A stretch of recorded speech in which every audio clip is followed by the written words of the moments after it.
ในวันที่22สิงหาคม2026ท่านสันติภาพพรหมวิหารรองนายกรัฐมนตรีกระทรวงการเงินพร้อมด้วยคณะมาเคลื่อนไหวเยี่ยมยามและเฮ็ดเวียกอยู่แขวงบุรีคำไซ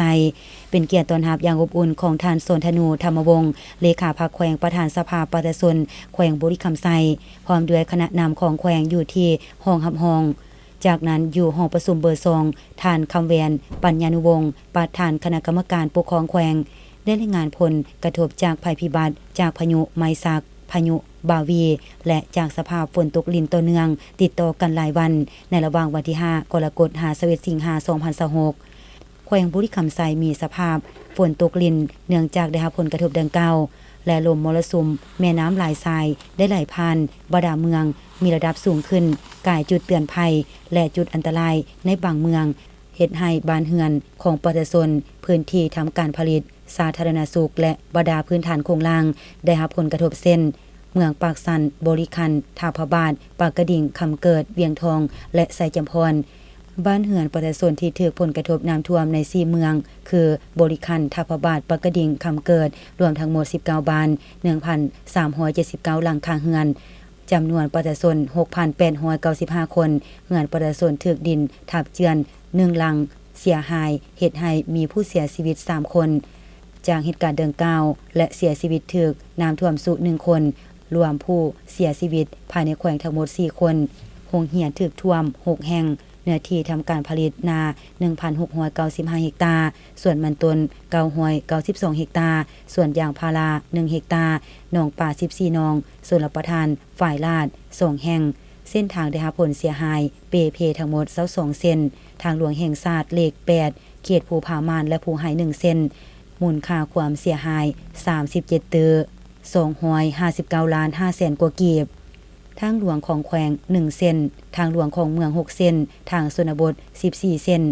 รวมมูลค่าความเสียหายทั้งหมดเฉพาะเส้นทาง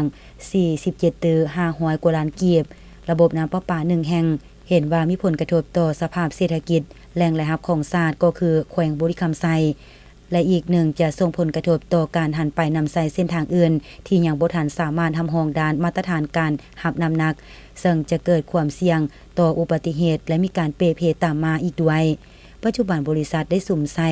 แก้ไขไปแล้วจำนวนหนึ่งและจำเป็นต้องได้ดำเนินสืบต่อแก้ไขในต่อหน้าอีกโดยสุ่มทุกทางแห่งเส้นพาหนะกลจักรวัสดุและทุนหอน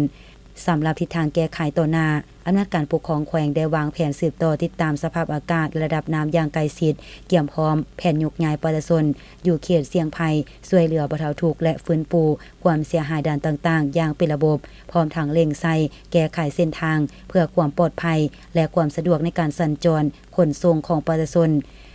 เนื่องในโอกาสที่ท่านมาเคลื่อนไหวเยี่ยมยามและเฮ็ดเวียกในครั้งนี้ยังได้มอบเงินจำนวน300ล้านกีบเพื่อช่วยเหลือและบรรเทาความทุกข์ให้แก่ประชาชนที่ประสบความลำบากการมอบเงินช่วยเหลือในครั้งนี้แสดงถึงน้ำใจและความห่วงใยต่อชีวิตการเป็นอยู่ของประชาชนพร้อมทั้งเป็นการช่วยเหลืออย่างทันการและยังมีบริษัทเบียร์ลาวมอบ87ล้านกว่ากีบธนาคารพงสวรรค์อีกจำนวนหนึ่งกระทรวงแรงงานและสวัสดิการสังคมคณะคุ้มครองภัยพิบัติคันศูนย์กลางมอบข้าวกิน11ต้นเครื่องใช้ครัวเรือน200แก๊สเครื่องสุขาอนามัย100แก๊สเครื่องใช้ประจำวัน200แก๊สสำหรับทางแขวงบุรีคำไซมีน้ำเดิม 1,500 แพ็คข้าว3ตนมี500แก๊สจากนั้นก็ได้เดินทางไปเมืองปากกระดิ่งมอบเงินช่วยเหลือให้การนำเมือง4เมืองคือปากกระดิ่ง50ล้านกีบเมืองคำเกิด50ล้านกีบเมืองเวียงทอง50ล้านกีบและเมืองไสจำพร100ล้านกีบเพื่อนำไปช่วยเหลือประชาชนผู้ที่ได้รับผลกระทบจากภัยพิบัติน้ำท่วมภายในเมืองของตนจากนั้นท่านรองนายกรัฐมนตรีกระทรวงการเงินพร้อมด้วยคณะนำพาทางโดยท่านเลขาพรรคแขวงได้ลงพื้นที่กวดการสภาพเส้นทางบางจุดที่มีสภาพเปเพและเสื่อมโทรมเพื่อรับรู้สภาพตัวจริงรับฟังปัญหาและอุปสรรคในการสัญจรและได้เน้นใส่การประเมินสภาพถนนความสะดวกและความปลอดภัยของผู้ใช้เส้นทางพร้อมทางโศกแนวทางแก้ไขและปรับปรุงเส้นทางให้สามารถนำใช้ได้ดีขึ้น